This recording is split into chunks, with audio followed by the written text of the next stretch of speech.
Hello students, Bentham के उपयोगितावादी विचारों के संबंध में हमारी चर्चा चल रही थी।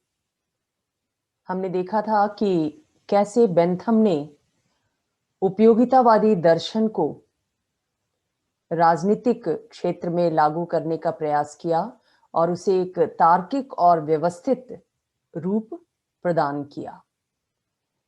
उसका जो उपयोगितावाद है वो भौतिक सुखवाद की धारणा पर आधारित है, जो सभी संस्थाओं, सभी कार्यों का मूल्यांकन इस आधार पर करता है कि उन कार्यों को करने से कितना ज्यादा भौतिक सुख की उपलब्धि, लौकिक सुख की उपलब्धि हो सकती है।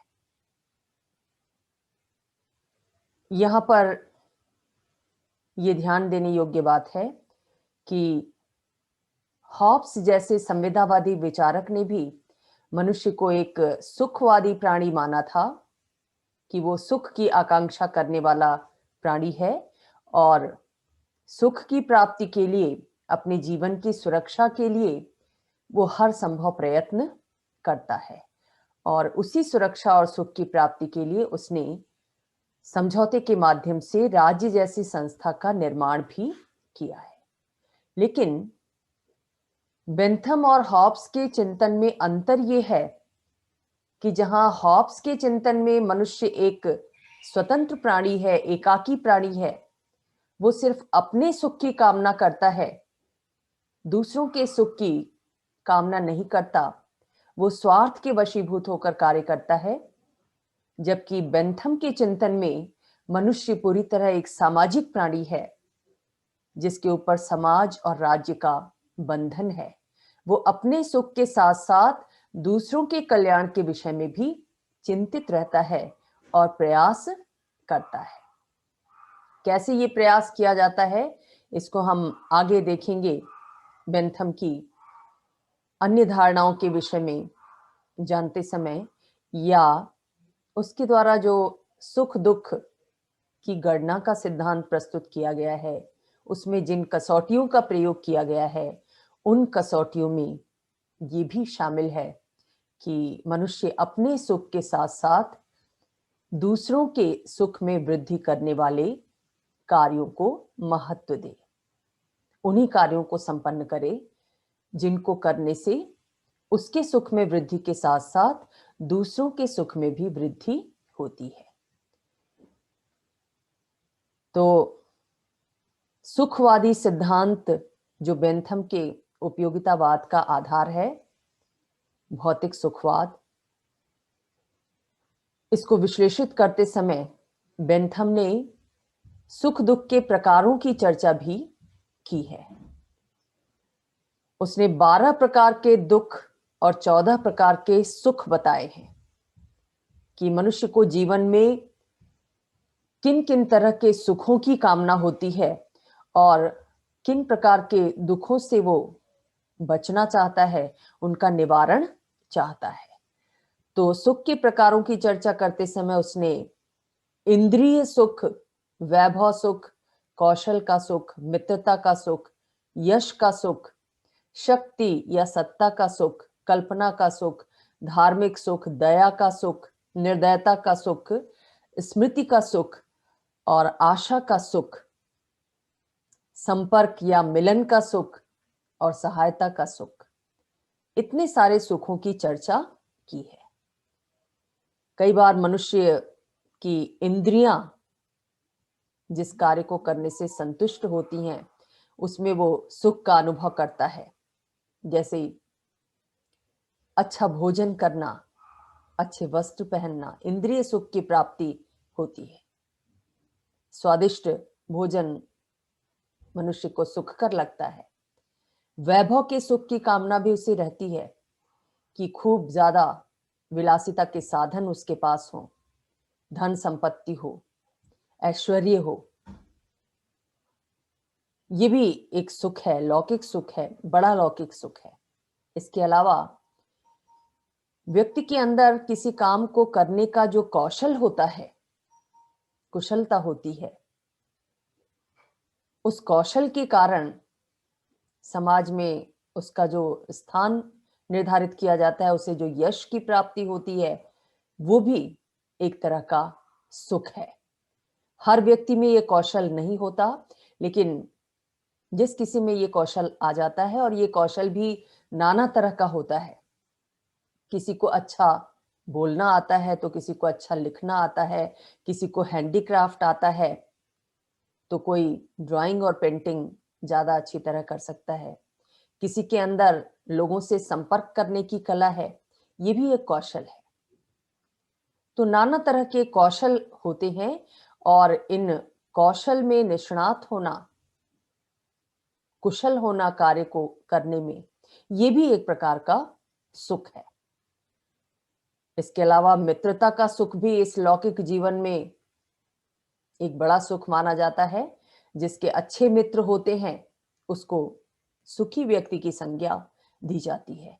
ऐसे मित्र जो सुख और दुख दोनों समय में साथ निभाएं, सहयोग करें और मित्र को बुराइयों से बचाएं, ऐसा मित्र सच्चा मित्र कहलाता है।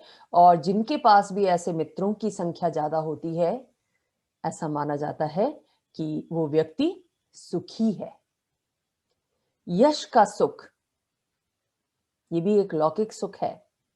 मनुष्य अपने अच्छे कार्यों के माध्यम से समाज में जाना जाए, लोगों के द्वारा पहचाना जाए, लोग उसका सम्मान करें, ये भी एक प्रकार का सुख है। कुछ लोगों को शक्ति प्राप्त करने में, सत्ता का हिस्सा बनने में सुख की अनुभूति होती है, तो किसी को धार्मिक कार्यों में संलग्न होने में सुख की अनुभूति होती है। कोई दया भाव दिखाकर स्वयं को सुखी अनुभव करता है, तो कई लोग ऐसे भी मिल जाएंगे जो किसी के प्रति निष्ठुर व्यवहार करके खुश हो लेते हैं, अपने आप को सुखी और संतुष्ट अनुभव करते हैं। बहुत से लोग समाज में ऐसे मिल जाएंगे। तो आप देख रहे हैं कि बेंथम का जो चिंतन है, उपयोगितावादी चिंतन है, वो कितना वास्तविक धरातल पर आधारित है, निरीक्षण और अनुभव पर आधारित है, अवलोकन पर आधारित है। निश्चित रूप से उसने सामाजिक जीवन जीते समय ये अनुभव किया होगा।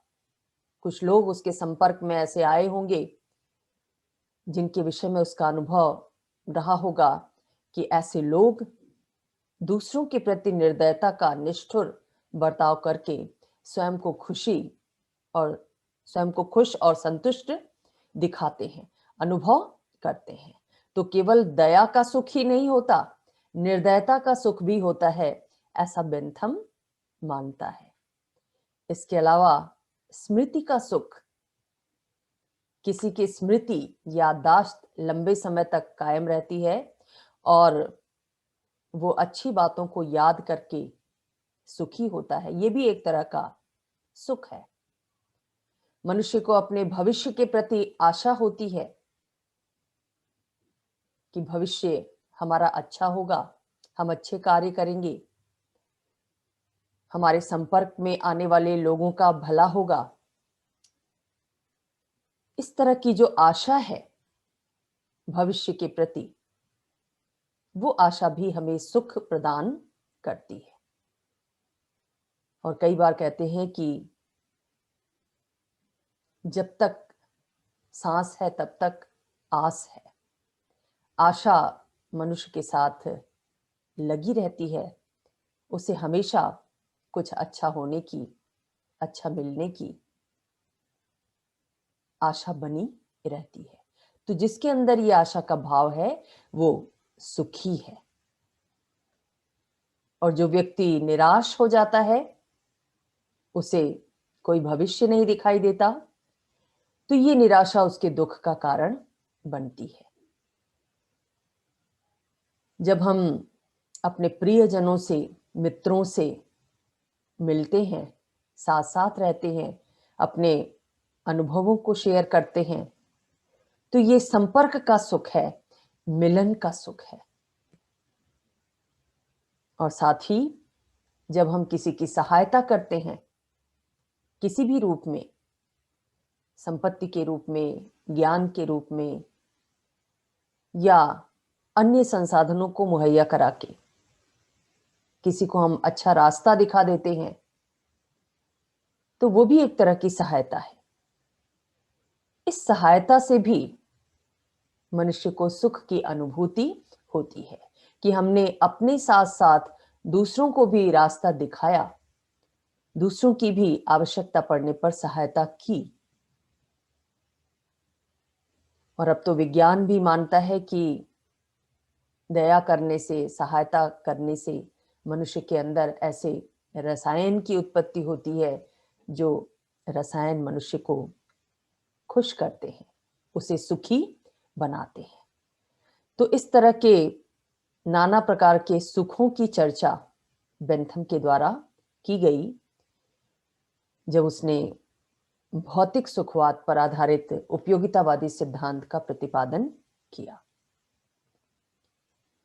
सुख के प्रकार के साथ साथ उसने दुख के प्रकारों को भी बताया, जैसे संपर्क का दुख। प्रिय व्यक्तियों के साथ जब हमारा संपर्क होता है तो हमें सुख की अनुभूति होती है, लेकिन जिन्हें हम पसंद नहीं करते, जिनका व्यवहार हमारे प्रति अच्छा नहीं है, निष्ठुर है, ऐसे लोगों से संपर्क हमें दुखी कर देता है। कहते हैं ना, दुष्टों की संगति या दुष्टों का संपर्क नहीं हो तो अच्छा है, क्योंकि उनका संपर्क कभी भी सुखकारी नहीं हो सकता। वो हमेशा किसी न किसी दुख में वृद्धि का कारक बनेगा। दुष्ट प्रवृत्ति के लोग हमेशा कार्यों में बाधा उत्पन्न करने की कोशिश करते हैं,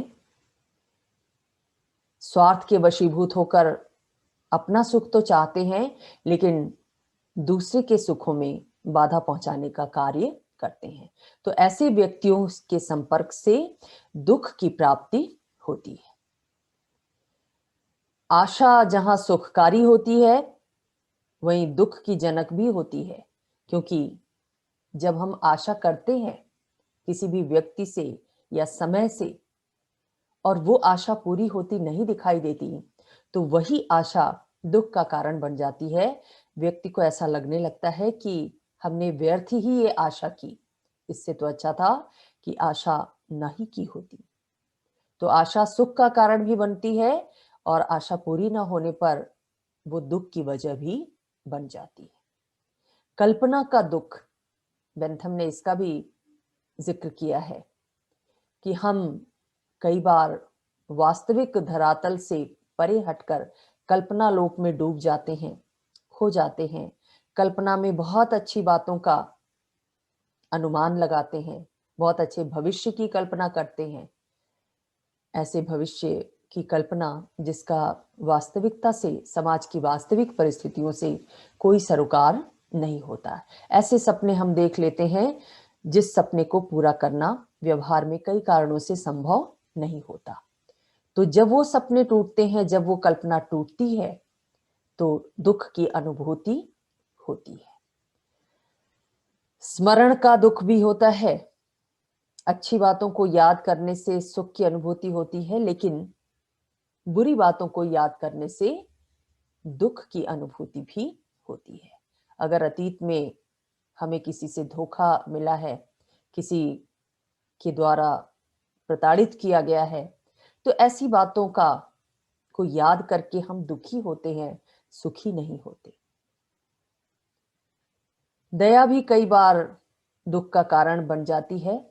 हम किसी के प्रति दया भाव दिखाते हैं, लेकिन जिसके प्रति दया भाव दिखाया गया वो उसके प्रति कृतज्ञता का भाव नहीं रखता, उसका व्यवहार अवसरवादी हो जाता है। ऐसी स्थिति में वो दया दुख का कारण बन जाती है।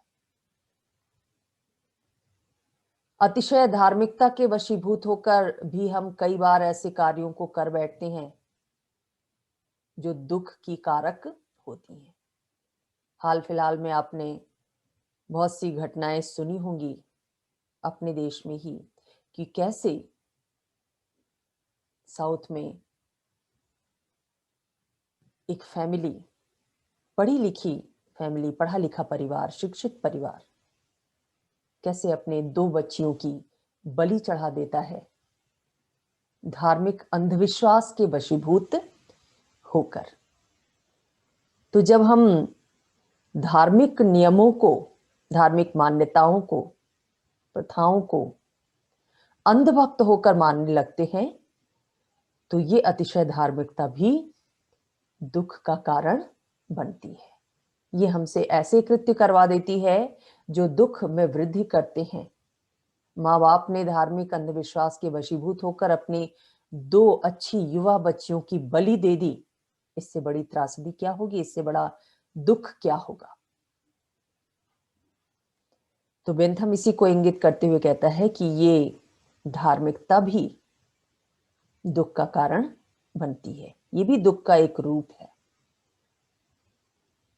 अपयश, कहते हैं ना, बद अच्छा बदनाम बुरा। आदमी समाज में अपना नाम चाहता है, यश चाहता है, लेकिन कई बार उसकी चाहत के विपरीत उसे अपयश मिलता है। कई बार ऐसे मामले भी देखने को मिलते हैं कि व्यक्ति कार्य तो अच्छा करता है, लेकिन उसके कार्य को इस रूप में प्रचारित किया जाता है, प्रसारित किया जाता है, जिससे समाज में उसकी छवि खराब होती है। लोग उसे बुरी निगाहों से देखने लगते हैं। तो ये अपयश भी दुख का कारण बनता है। समाज से कई बार बहिष्कृत हो जाता है व्यक्ति इस अपयश के कारण। लोग उसे अपना नहीं पाते। ये भी एक दुख का कारण है। और शत्रुता तो दुख है ही। अगर किसी के साथ हमारी शत्रुता है, मित्रता नहीं है, तो वो शत्रु स्वभाव वाला व्यक्ति हमेशा हमारे हर कार्य में बाधा डालने की कोशिश करेगा, उसको विफल करने की कोशिश करेगा। तो शत्रुता तो एक बहुत बड़ा दुख है ही। जिसके जितने ज्यादा शत्रु होंगे, उतने ज्यादा दुख का भागी वो बनेगा। परेशानी, जीवन में कई बार कई छोटी बड़ी परेशानियां आती हैं। ऐसी परिस्थितियां आती हैं जिन परिस्थितियों का सामना करना हर व्यक्ति के लिए आसान नहीं होता। व्यक्ति उन परिस्थितियों को देखकर विचलित हो जाता है। उसे समझ में नहीं आता कैसे इस परेशानी को दूर करे। तो ये परेशानी भी दुख का कारण बनती है। दुर्भावना और दरिद्रता, ये भी दुख के प्रकार हैं। हम आचरण तो सामान्य करते हैं, लेकिन अगर हमारे मन में दूसरों के प्रति बुरी भावना चल रही हो, अंदर ही अंदर हम घुट रहे हो, अंदर ही अंदर षड्यंत्र रच रहे हो, अंदर ही अंदर दूसरों के काम में बाधा डालने की रणनीति तैयार कर रहे हो, तो ऐसा नहीं है कि इस तरह की दुर्भावना सिर्फ जिसके विरुद्ध षड्यंत्र रचा जाए उसी को दुष्प्रभावित करेगी, बल्कि जिसके अंदर ये दुर्भावना चल रही होती है उसको भी वो अंदर ही अंदर खोखला कर देती है, दुखी बना देती है। इसीलिए कहते हैं कि खुद दुखी हुए बिना आदमी दूसरे को दुखी नहीं कर सकता, खुद जले बिना दूसरों को नहीं जला सकता। तो ये वो दुर्भावना ही है, बुरी भावना जो हमारे मन के अंदर प्रवेश कर जाती है, किसी भी स्थिति को लेकर, किसी भी व्यक्ति को लेकर, किसी भी कार्य को लेकर, वो दुर्भावना भी दुख का कारण बनती है। और दरिद्रता तो, गरीबी तो सभी दुखों की जननी मानी ही जाती है। एक गरीब सिर्फ गरीबी नहीं झेलता, बल्कि वो अपमान भी झेलता है, वो भूखमरी भी झेलता है, वो अशिक्षा भी झेलता है, वो कुपोषण भी झेलता है। तमाम तरह के दुख दरिद्रता से उपजते हैं, गरीबी से उपजते हैं। गरीबी व्यक्ति को चोर भी बनाती है, उसे लूट के लिए प्रोत्साहित करती है।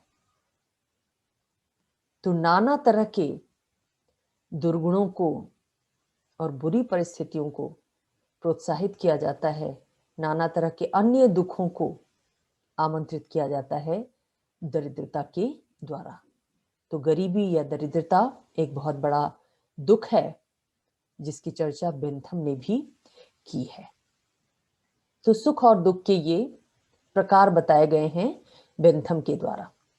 इसके अलावा वो सुख और दुख के स्रोत भी बताता है कि कहां से सुख और दुख की उत्पत्ति होती है। बेंथम ने 4 स्रोतों की चर्चा की है: भौतिक, नैतिक, राजनीतिक और धार्मिक। भौतिक स्रोत के अंतर्गत बेंथम ये मानता है कि वो सुख और दुख आते हैं जो प्रकृति प्रदत्त होते हैं। प्रकृति के द्वारा जो हमें प्रदान किया जाता है या जो हमसे छीना जाता है, वो हमारे सुख और दुख का कारण बनते हैं। अगर प्रकृति हम पर मेहरबान होती है तो अच्छा वातावरण उपलब्ध कराती है। प्रकृति से हमें तमाम संसाधन मिलते हैं जिन संसाधनों का उपभोग करके हम सुखी बनते हैं। तो ये भौतिक स्रोत है सुख का।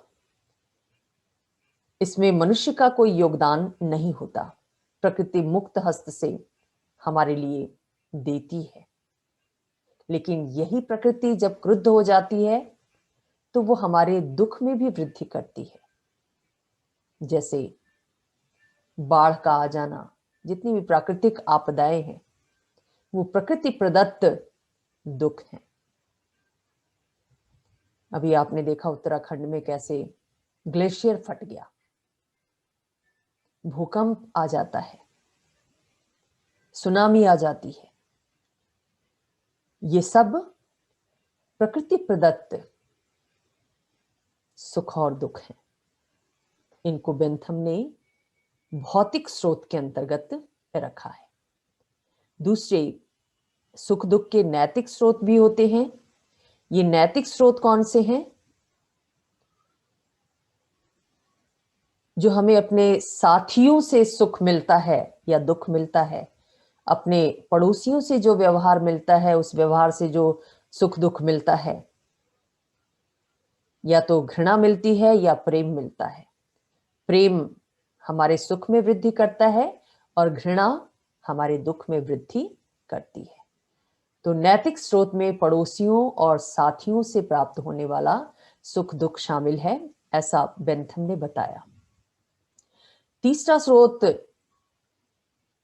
जो सुख और दुख का है वो है राजनीतिक स्रोत। इसमें सुख दुख का कारण सरकारी अधिकारियों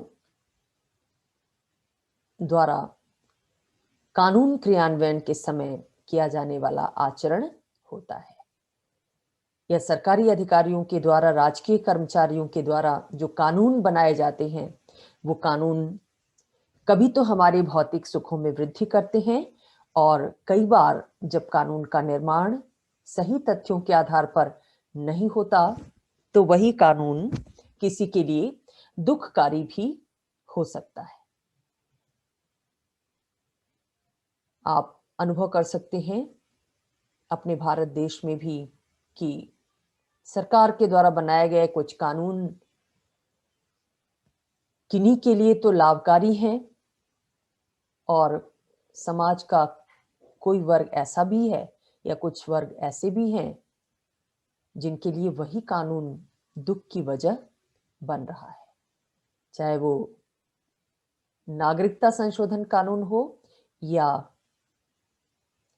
किसानों के लिए बनाया गया कानून हो, कृषि कानून हो।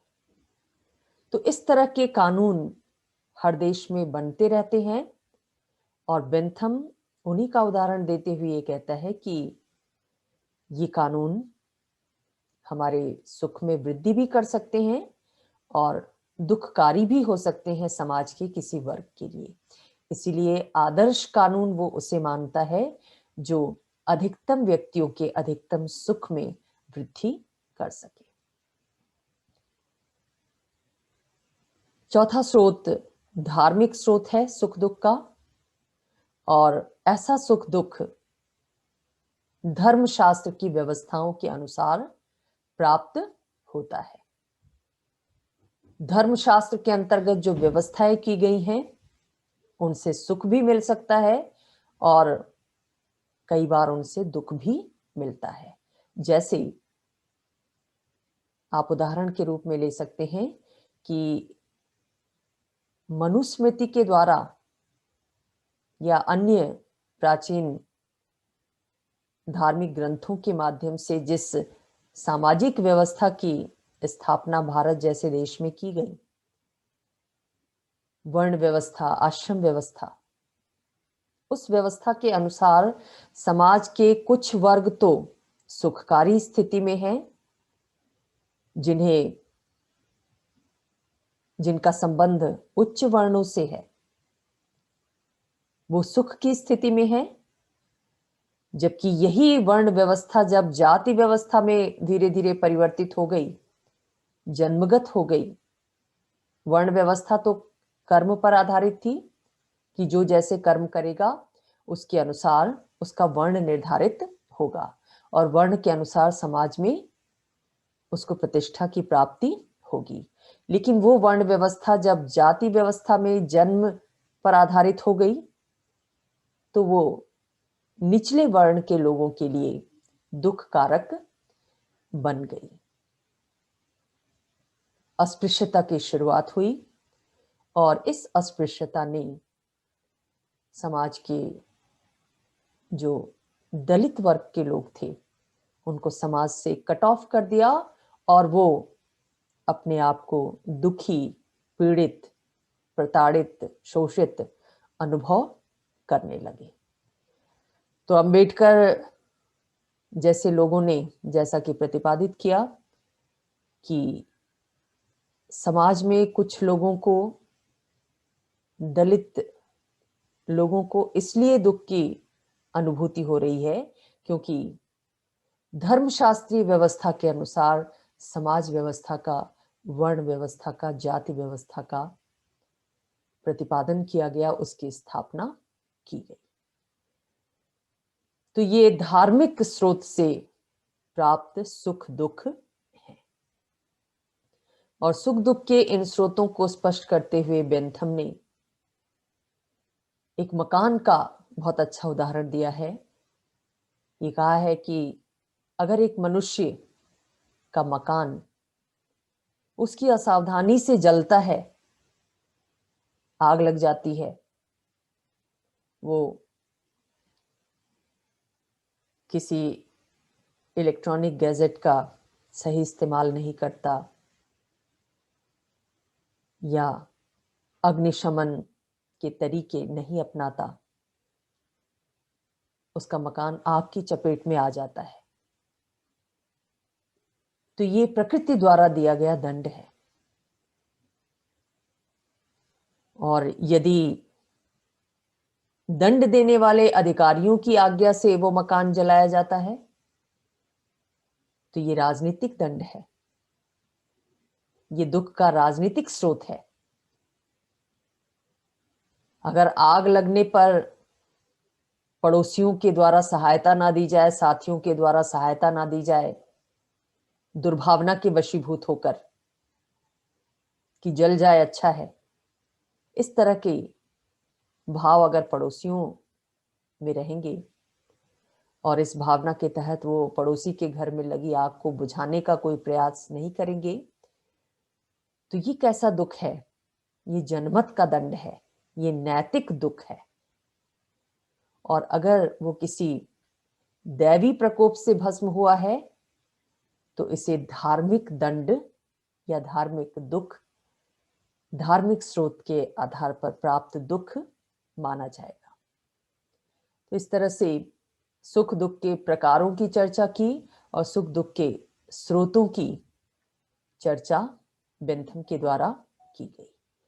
साथ ही बेंथम ने जब सुख दुख की चर्चा की, क्योंकि सुख दुख का सिद्धांत उसके उपयोगितावाद का आधार है, मूल तत्व है, केंद्रीय तत्व है,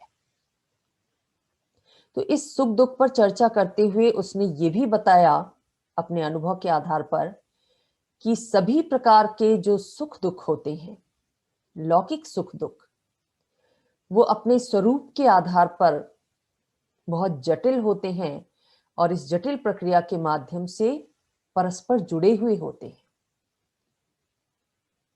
किसी व्यक्ति का सुख किसी के लिए दुखकारी बन सकता है और एक व्यक्ति का एक सुख अन्य व्यक्तियों के लिए और भी सुखों को आमंत्रित कर सकता है, उनके और भी सुखों का कारण बन सकता है। लेकिन इस जटिल प्रकृति के बीच, सुख दुख की इस जटिल प्रकृति और जटिल प्रक्रिया के बीच बेंथम ये मानता है कि समाज में प्रत्येक व्यक्ति की सुख और दुख को पहचानने की, उसको सहने की और उसके प्रति प्रतिक्रिया व्यक्त करने की अलग अलग क्षमता होती है, अलग अलग प्रवृत्ति होती है। हम ये देखते हैं कि कोई व्यक्ति जरा सी भी परेशानी आने पर विचलित हो जाता है और कोई व्यक्ति ऐसा भी होता है जो बड़ी से बड़ी परेशानी का मुकाबला साहस के साथ कर लेता है। तो हर व्यक्ति की क्षमता अलग अलग होती है और उस सुख दुख के प्रति उसकी प्रतिक्रिया भी अलग अलग होती है। कोई व्यक्ति छोटा सा सुख मिलने पर बहुत ज्यादा ऊंची उड़ान भरने लगता है, कहते हैं उसके पांव जमीन पर नहीं रहते। और कोई व्यक्ति ऐसा भी होता है जिसको बहुत ज्यादा सुख की प्राप्ति हो तो भी उसकी मनस्थिति पर कोई खास प्रभाव नहीं पड़ता। सुख और दुख दोनों परिस्थितियों में उसकी परिस्थिति एक समान रहती है। ऐसे लोगों को सज्जन पुरुषों की संज्ञा धर्मशास्त्रों के द्वारा दी गई है। समाज में सज्जन के रूप में उनकी मान्यता होती है। तो व्यक्ति की ये जो प्रवृत्ति है या प्रतिक्रिया है सुख दुख के प्रति, कि वो कैसे रिएक्ट करेगा किसी दुख के पड़ने पर या कोई सुखकारी स्थिति उत्पन्न होने पर, ये निर्भर करता है बहुत सारी परिस्थितियों पर, जैसे उसके स्वास्थ्य पर, उसकी शक्ति पर, उसकी कठोरता या उदारता की प्रवृत्ति पर, उसके शारीरिक दोष पर, उसकी संवेदनशीलता पर, उसकी ज्ञान की मात्रा पर, उसकी आर्थिक स्थिति पर, उसकी सामाजिक पद, उसकी शिक्षा, उसकी वंश परंपरा और उसके लिंग पर। ये सभी तत्व ऐसे हैं जो व्यक्ति की सुख दुख के प्रति उसका जो रिएक्शन होता है, उसकी जो प्रतिक्रिया होती है, उसको प्रभावित करते हैं। कोई व्यक्ति स्वस्थ है तो बड़ी से बड़ी परेशानी का मुकाबला कर सकता है आसानी से, लेकिन अस्वस्थ व्यक्ति के लिए थोड़ी सी भी परेशानी बहुत बड़ी परेशानी का कारण बन जाती है। कोई व्यक्ति ज्यादा संवेदनशील होता है, किसी के अंदर दूसरों के दुख को देखकर ज्यादा उसका मन द्रवित होता है, तो कोई व्यक्ति निष्ठुर होता है, उसके ऊपर कोई फर्क नहीं पड़ता, वो कठोर रुख अपनाए रहता है। कहते हैं जितना ज्यादा हमारे अंदर ज्ञान होता है, ज्ञान की मात्रा जितनी ज्यादा बढ़ती है, उतना ही हमारे अंदर सुख और दुख दोनों परिस्थितियों में समान रहने की क्षमता विकसित होती है। कोई व्यक्ति बहुत उच्च पद पर आरूढ़ है तो उसका रिएक्शन दुख के प्रति वैसा नहीं होगा जैसा सामान्य व्यक्ति का होता है, क्योंकि उसे अपने पद और प्रतिष्ठा की अनुभूति होती है। उसे लगता है कि सार्वजनिक जीवन में उसकी छवि अच्छी बनी रहनी चाहिए, इसलिए वो जो रिएक्शन देता है वो बड़ा संतुलित रिएक्शन होता है, संतुलित प्रतिक्रिया होती है, चाहे वो सुख के प्रति हो या दुखकारी परिस्थितियों के प्रति हो। बहुत कुछ हेरिडिटी पर भी निर्भर करता है। वंश परंपरा कैसी चली आ रही है, परिवार में लोगों का स्वभाव, पूर्वजों का स्वभाव कैसा रहा है, उनकी प्रतिष्ठा कैसी रही है, उनका ज्ञान कैसा रहा है, क्योंकि ये सारी बातें हेरिडिटी के माध्यम से आगे आने वाली जनरेशन में भी जाती है।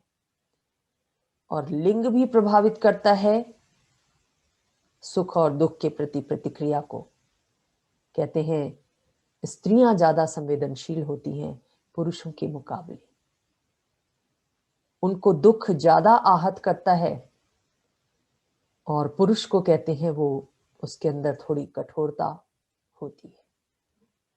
तो लैंगिक आधार पर भी ये निर्धारित किया जाता है, निर्धारित होता है कि एक व्यक्ति किसी परिस्थिति के प्रति, सुखकारी परिस्थिति या दुखकारी परिस्थिति के प्रति कैसी प्रतिक्रिया व्यक्त करेगा, कैसी दुख को सहने की उसके अंदर क्षमता विकसित होगी, या सुख और दुख को वो किस रूप में पहचान पाएगा। तो भौतिक सुखवाद पर चर्चा करते समय बेंथम ने सुख दुख के प्रकार बताए, सुख दुख के स्रोत बताए, और सुख दुख के प्रति प्रतिक्रिया किन बातों के आधार पर निर्धारित होती है इसकी चर्चा की। इसके बाद बेंथम ने उपयोगितावाद की, सुखवादी उपयोगितावाद की जो एक महत्वपूर्ण मान्यता स्थापित की, वो ये है कि सुख और दुख में मात्रा का अंतर है। ये बेंथम द्वारा कही गई बहुत अलग सी बात थी। यहां पर उसकी मौलिकता दिखाई देती है जब उसने अपने अनुभव के आधार पर यह प्रतिपादित किया कि सुख और दुख, इन दोनों में मात्रा का अंतर है, गुणों का अंतर नहीं है। सुख और दुख कम या अधिक हो सकता है, लेकिन कोई भी सुख या कोई भी दुख अच्छा या बुरा नहीं हो सकता। जहां अच्छा बुरा की बात होती है वो गुणात्मक हो जाता है, और जहां कम अधिक की बात होती है वो मात्रात्मक होता है। तो बेंथम ये मानता है कि सुख और दुख की जो प्रकृति है, उस प्रकृति में मात्रा का अंतर है, गुणों का अंतर नहीं है। किसी व्यक्ति को किसी कार्य को करने में ज्यादा सुख मिल सकता है, तो दूसरे व्यक्ति को कोई और कार्य करने में ज्यादा सुख मिल सकता है। लेकिन अगर दोनों कार्यों को करने से मिलने वाला सुख समान है, तो दोनों के सुख का समान महत्व है। और बेंथम उदाहरण देता है कि अगर किसी व्यक्ति को शराब पीने में आनंद मिलता है, मदिरा पान में आनंद मिलता है, या किसी बच्चे को पुष्पिन का खेल खेलने में आनंद मिलता है, या किसी कवि को कविता पाठ करने में आनंद मिलता है, इन सभी को कार्यों को करने में जो सुख की अनुभूति हो रही है, उस अनुभूति की मात्रा अगर बराबर है, बच्चे को भी उतना ही सुख मिल रहा है, शराबी को भी उतना ही सुख मिल रहा है, और कवि को भी कविता पाठ से उतना ही सुख मिल रहा है, चाहे भले सबके कार्य अलग अलग हैं, लेकिन उस कार्य से मिलने वाली सुख की मात्रा अगर समान है, तो इन सभी के कार्यों का समान महत्व है, और ये सभी कार्य किए जाने योग्य हैं। यहां प्रकारांतर से बेंथम छूट देता है हर व्यक्ति को कि वो अपने सुख की मात्रा के आधार पर निर्धारित करे कि उसे किस कार्य को करने से ज्यादा सुख मिल रहा है। अगर शराब पीने में ज्यादा सुख मिल रहा है, तो शराब पीना भी बुरा नहीं है, ऐसा बेंथम ने प्रतिपादित किया। ये जरूरी नहीं है कि हर व्यक्ति कविता पाठ करे या खेल में ही समय व्यतीत कर दे।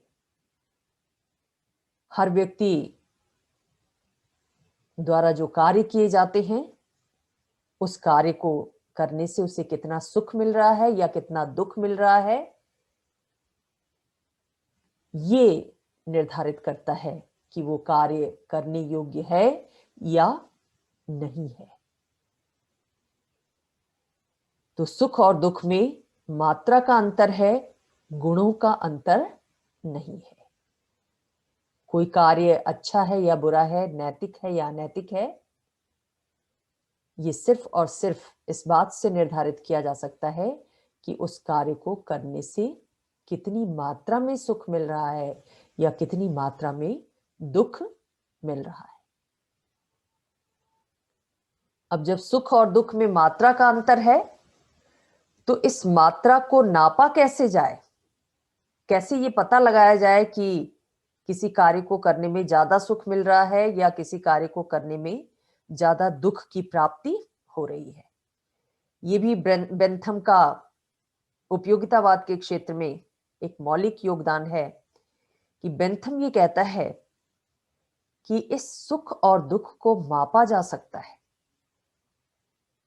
आमतौर पर यह माना जाता है कि समाज विज्ञानों के क्षेत्र में गणित की पद्धति को, प्राकृतिक विज्ञानों की पद्धति को, गणना की पद्धति को नहीं अपनाया जा सकता, क्योंकि सामाजिक विज्ञानों की जो अध्ययन वस्तु, अध्ययन विषय मनुष्य है, मनुष्य की भावनाएं हैं, मनुष्य के आचरण हैं, और ये इतने जटिल और परिवर्तनशील हैं, अमूर्त हैं, इनको देखा नहीं जा सकता।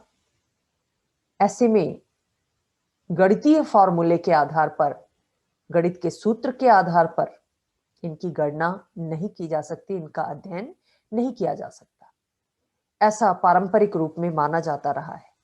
लेकिन बेंथम ने इस मान्यता को गलत सिद्ध करते हुए ये बताया कि यहां भी भावनाओं का मापन किया जा सकता है। सुख और दुख अनुभूति है, भावनाएं हैं, और बेंथम ये कहता है कि इन भावनाओं में मात्रा का अंतर होता है, और इन भावनाओं में जो मात्रा का अंतर होता है, उस मात्रा को एक निश्चित पद्धति के आधार पर मापा जा सकता है। ये जाना जा सकता है कि किस कार्य को करने से कितनी ज्यादा मात्रा में सुख की प्राप्ति होगी या कितनी ज्यादा मात्रा में दुख की प्राप्ति होगी। और यही नहीं, इस पद्धति को अपनाते हुए राज्य द्वारा बनाए गए कानूनों का मूल्यांकन भी किया जा सकता है कि राज्य के कौन से कानून उपयोगी हैं, कौन से कानून कल्याणकारी हैं, कौन से कानून सुखकारी हैं और कौन से कानून दुखकारी हैं।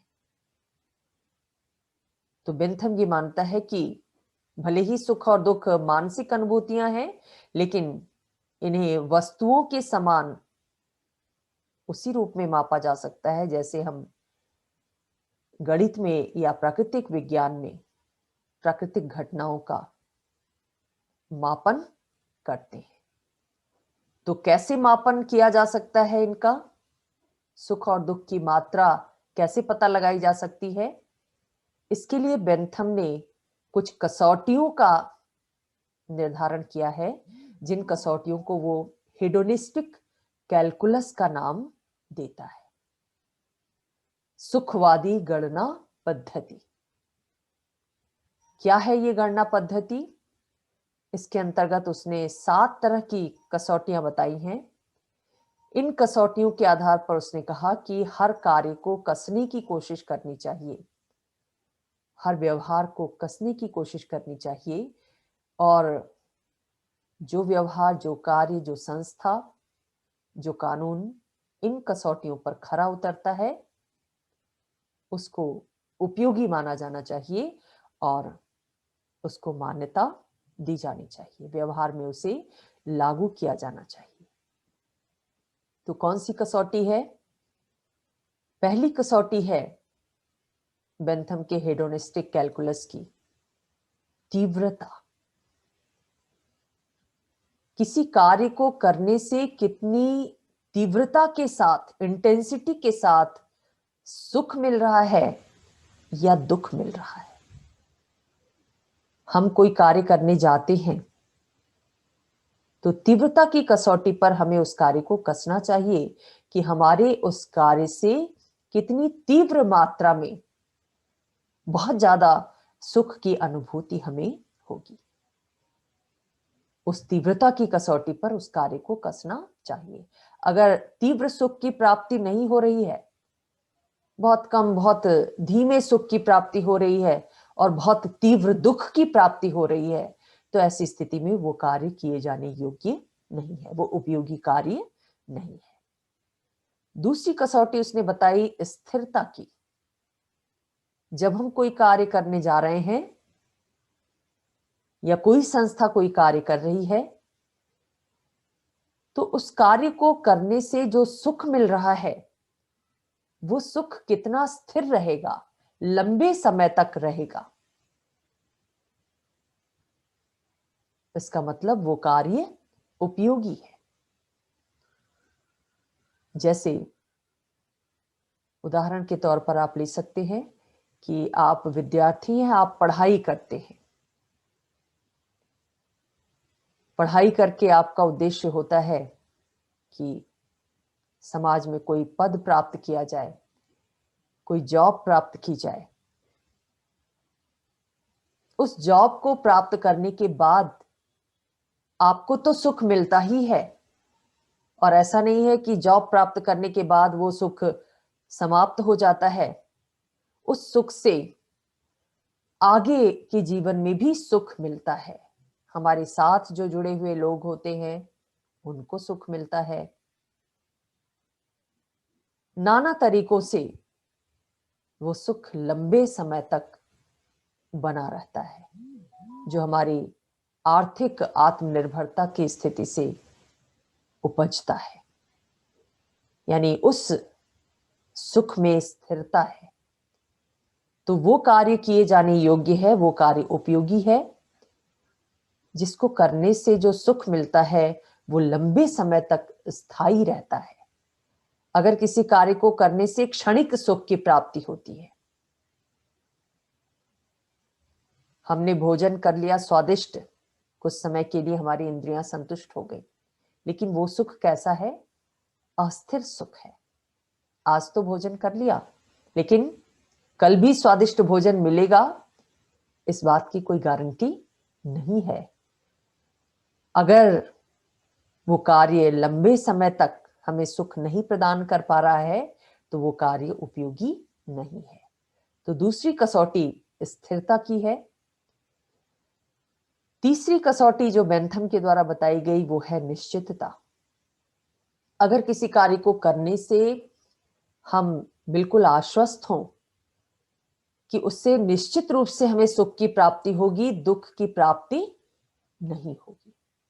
अगर इस बात का निश्चय हो जाए कि जो कार्य हम करने जा रहे हैं उससे दुख की प्राप्ति ही होगी, सुख नहीं मिलेगा, तो ऐसा कार्य करने योग्य नहीं है।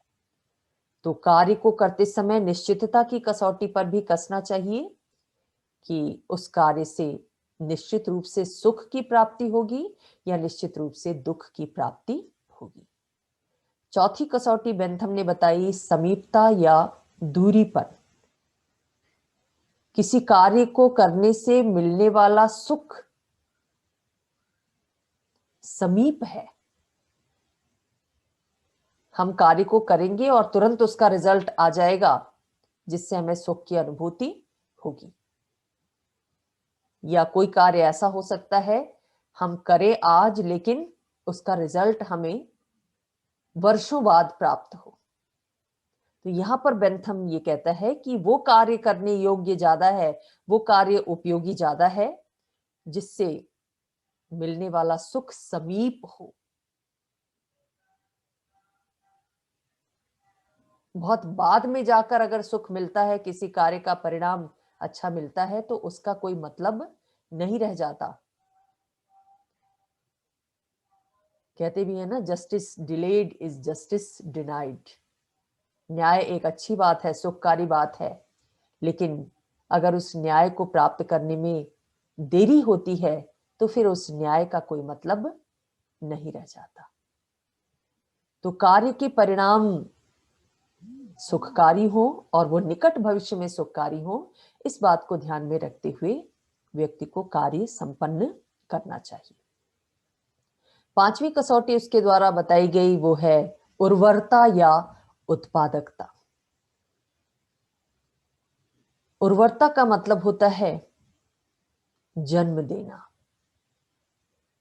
एक सुख से दूसरे सुख को जन्म देना।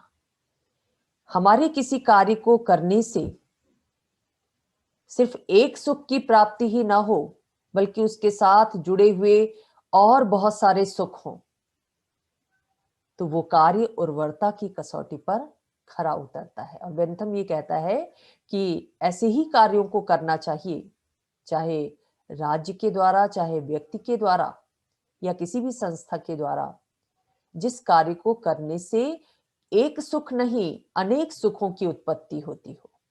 एक व्यक्ति को ही सुख ना मिले, बहुत सारे व्यक्तियों को सुख की प्राप्ति हो। जैसे मैंने अभी आपको बताया कि अगर आप पढ़ लिखकर आत्मनिर्भर बनती हैं, तो उस एक सुख से कई अन्य सुख जनरेट होते हैं, उत्पन्न होते हैं, जन्म लेते हैं। तो ये उस कार्य की उर्वरता मानी जाएगी, उस कार्य से प्राप्त सुख की उर्वरता मानी जाएगी। एक सुख से जब बहुत सारे सुख जन्म लेते हैं, तो वो कार्य ज्यादा उपयोगी बन जाता है। तो कार्य को करते समय उर्वरता की कसौटी पर भी उसे कसना चाहिए कि क्या वो कार्य सिर्फ एक व्यक्ति को सुख प्रदान करेगा, एक ही सुख प्रदान करेगा, या बहुत सारे सुखों की उत्पत्ति उससे होगी, बहुत सारे व्यक्तियों को वो कार्य सुखी बनाएगा। ज्यादातर राजकीय कानूनों में, सार्वजनिक जीवन में जो कार्य संपन्न किए जाते हैं, उनकी आदर्श रूप में उनसे यही अपेक्षा की जाती है कि वो उर्वर होंगे, एक साथ बहुत सारे सुखों में वृद्धि करेंगे, लोक कल्याणकारी बनेंगे। अगली कसौटी उसने बताई वो है विस्तार। विस्तार का मतलब है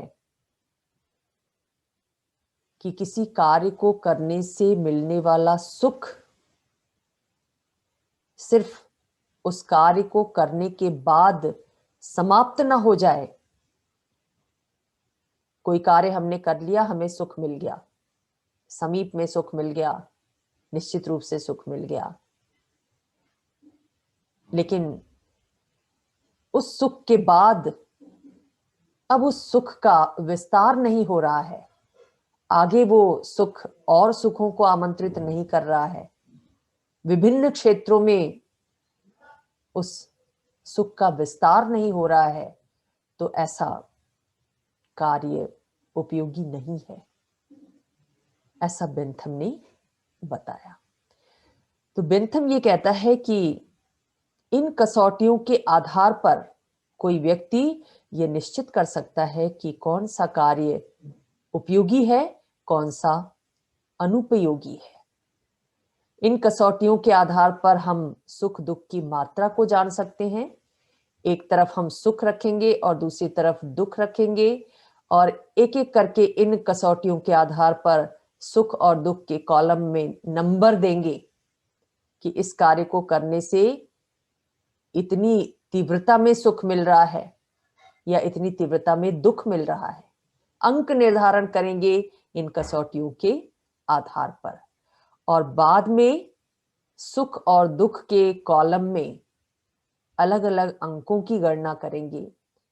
जिधर की तरफ ज्यादा अंक होंगे तो ये मानेंगे कि अमुक कार्य इन विभिन्न कसौटियों पर, हेडोनिस्टिक कैलकुलस की कसौटियों पर खरा उतर रहा है, यानी ये कार्य करने योग्य है, ये कार्य उपयोगी है। और अगर दुख वाले कॉलम में ज्यादा अंक प्राप्त होते हैं, इसका मतलब है कि वो कार्य करने योग्य नहीं है, क्योंकि उससे मिलने वाले दुख की मात्रा ज्यादा है। तो इस आधार पर किसी कार्य का मूल्यांकन किया जा सकता है किसी संस्था का मूल्यांकन किया जा सकता है और उसकी उपयोगिता और अनुपयोगिता का निर्धारण किया जा सकता है। बेंथम इसी को इंगित करते हुए कहता है कि समस्त दुखों के समस्त सुखों के समस्त मूल्यों को एक ओर और समस्त दुखों के समस्त मूल्यों को दूसरी ओर एकत्रित कर लेना चाहिए, और एक को दूसरे में से घटाने पर सुख शेष रहता है तो कोई कार्य ठीक है, किंतु यदि दुख अवशेष रहता है तो ये समझ लेना चाहिए कि संबंधित कार्य ठीक नहीं है। तो इस तरह से गणितीय फॉर्मूले के आधार पर एक गणना पद्धति बेंथम के द्वारा प्रदान की गई, जो उपयोगितावादी चिंतन में उसका मौलिक योगदान है।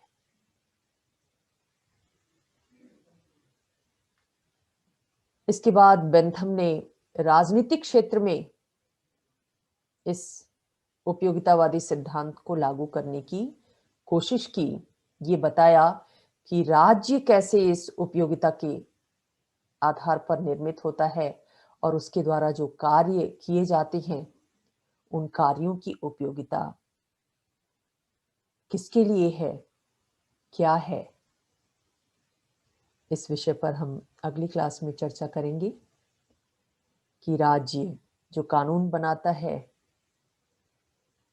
राज्य जो अधिकार मुहैया कराता है नागरिकों को,